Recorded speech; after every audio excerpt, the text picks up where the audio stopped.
कि प्रबंध के दो उद्देश्य। नेक्स्ट प्रश्न है वो मैंने यहाँ पर लिया है। देखिए आपका यहाँ पर जो नेक्स्ट प्रश्न है वो दिया गया है कि संगठन की, फिर आपके आएंगे लघु उत्तरीय प्रश्न। तो hello everyone, I am Suga, welcome back. तो कैसे हो आप सब? आई होप आप सब अच्छे होंगे। स्वागत है आप सभी का आपके अपने एसपी स्टडी यूट्यूब चैनल पर। तो गाइस, जैसा कि आपने कहा था कि आपको व्यवसाय अध्ययन के जो आपके इम्पोर्टेंट क्वेश्चन है वो आपको चाहिए इस बार के बोर्ड एग्जाम के लिए। तो एक बच्चा है, उसका नाम है निखिल। तो निखिल, आपने बोला था कि आपको व्यवसाय अध्ययन के जो इम्पोर्टेंट क्वेश्चन है इस बार के बोर्ड एग्जाम के लिए वो आपको चाहिए, ठीक है। तो ये वीडियो पर्सनल मैंने आपके लिए ही बनाया है। तो जितने भी क्वेश्चन आज मैं इस वीडियो में आपको बताने वाली हूँ, सारे क्वेश्चंस आपको याद कर लेने हैं। और गाइस, अगर इस वीडियो को आप भी देख रहे हो, इस बार का बोर्ड एग्जाम आप भी देने वाले हो, तो ये वीडियो आपके लिए भी बहुत ही इंपॉर्टेंट होने वाला है, बहुत ही हेल्पफुल वीडियो रहेगा, ठीक है। तो आप वीडियो में एंड तक बने रहें। तो यहाँ पर देखिए, सबसे पहले हम आपको बताएंगे अतिलघु उत्तरीय प्रश्न आपके कौन कौन से इस बार पूछे जा सकते हैं, ठीक है। तो पहला प्रश्न मैंने यहाँ पर लिया है कि नियोजन की परिभाषा दीजिए, ठीक है। नियोजन की परिभाषा दीजिए। तो इस तरह से आप हेडिंग डालोगे नियोजन की परिभाषा, और इसके अंदर आप लिखोगे वर्तमान परिस्थितियों को ध्यान में रखकर किसी लक्ष्य की प्राप्ति के लिए भविष्य की रूपरेखा तैयार करने के लिए आवश्यक क्रियाकलापों के बारे में चिंतन करना आयोजन या नियोजन कहलाता है, ठीक है।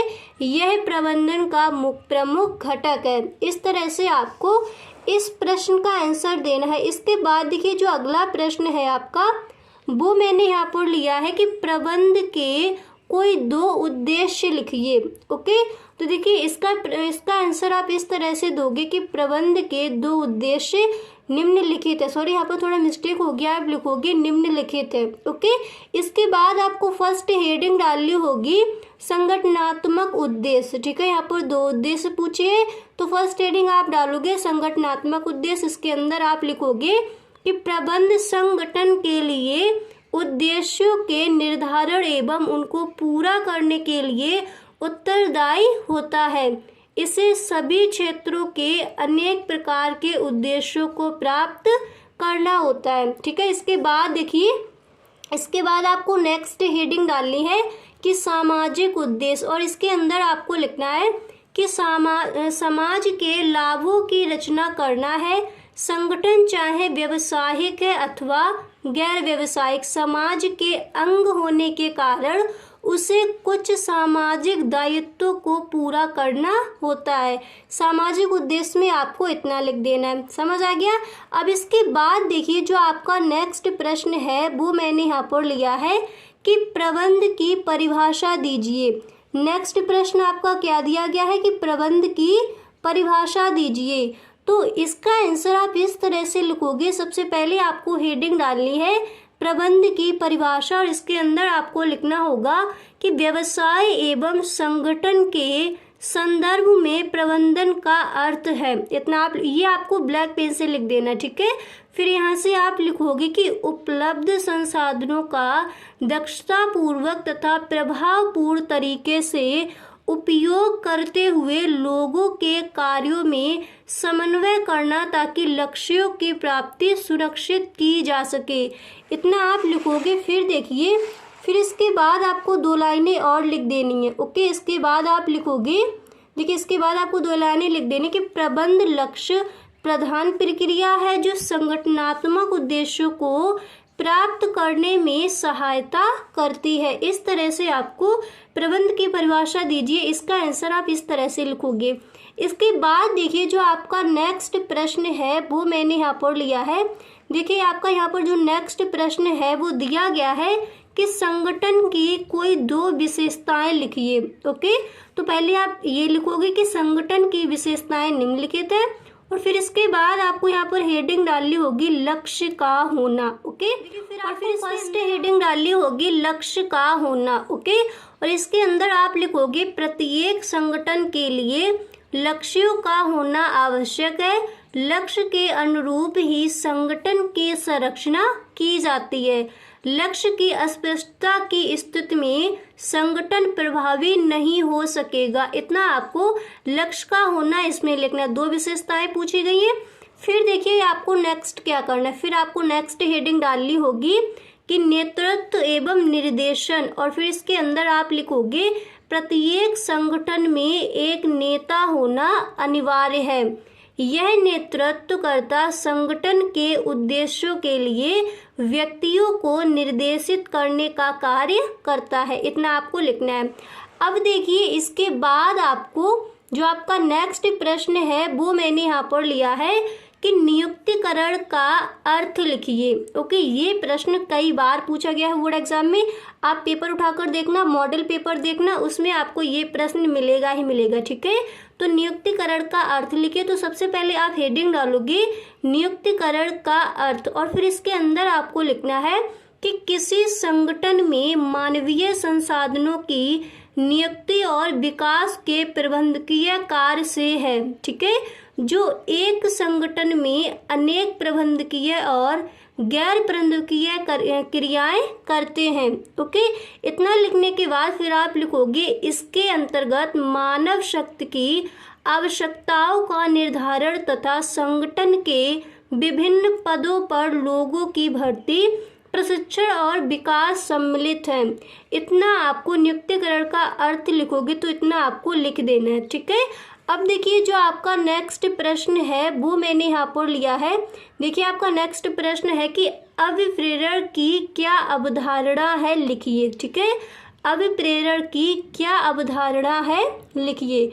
तो ये प्रश्न मैंने थोड़ा आपको बड़ा करके लिखा है। तो अगर ये लघु में आपसे पूछा जाए, लघु उत्तरीय प्रश्न में अगर रखा जाए तब भी इसको आप लिख सकते हो। अगर अतिलघु उत्तरीय प्रश्न में दिया जा रहा है तो फिर आप थोड़ा शॉर्ट करके लिख सकते हो। ठीक है, तो देखिए इसका आंसर आप इस तरह से लिखोगे कि अभिप्रेरण शब्द अंग्रेजी शब्द मोटिवेशन का हिंदी अनुवाद है, जिसकी व्युत्पत्ति लैटिन भाषा के मोटम, ठीक है, मोटम या मूवियर शब्द से हुई है।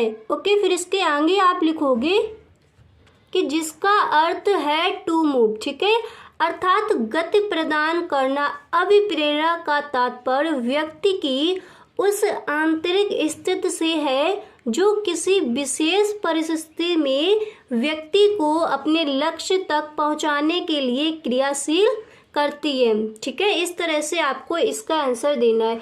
इसके बाद देखिए जो आपका नेक्स्ट प्रश्न है वो मैंने यहाँ पर लिया है।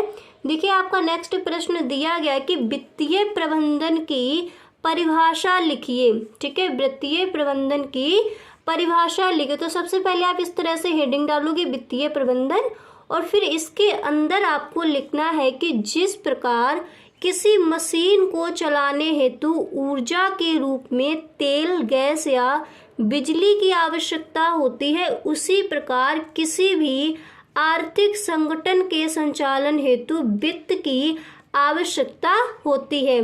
अतः वित्त जैसे अमूल्य तत्व का प्रबंध ही वित्तीय प्रबंधन कहलाता है। इस तरह से आपको लिखना। देखिए मैंने एकदम शॉर्ट में आपको लिखाया है, अच्छे से याद भी हो जाएगा। तो जितने भी क्वेश्चंस आज मैं आपको बता रही हूँ सारे क्वेश्चंस आपको तैयार कर लेने इस बार के बोर्ड एग्जाम के लिए। अब देखिए जो आपका अगला प्रश्न है वो मैंने यहाँ पर रखा है कि व्यावसायिक वित्त के 2 महत्व लिखिए। ठीक है, व्यावसायिक वित्त के 2 महत्व लिखिए। तो सबसे पहले आपको हेडिंग डालनी होगी व्यावसायिक वित्त, और फिर आपको लिखना है कि व्यावसायिक वित्त के 2 महत्व निम्नलिखित हैं। ठीक है, फिर इसके बाद आप लिखोगे, देखिए फिर इसके बाद आपको पॉइंट बाय पॉइंट लिखना है कि व्यवसाय संचालन के लिए धन की आवश्यकता होती है। वित्त को इसलिए व्यवसाय का जीवन रक्षक कहा जाता है। इतना आप लिखोगे। फिर आपको सेकंड पॉइंट डाला, उसमें आपको लिखना है कि व्यवसाय के विभिन्न कार्यों के लिए धन की आवश्यकता को व्यावसायिक वित्त कहते हैं। कोई भी व्यवसाय बिना पर्याप्त धन के कार्य नहीं कर सकता।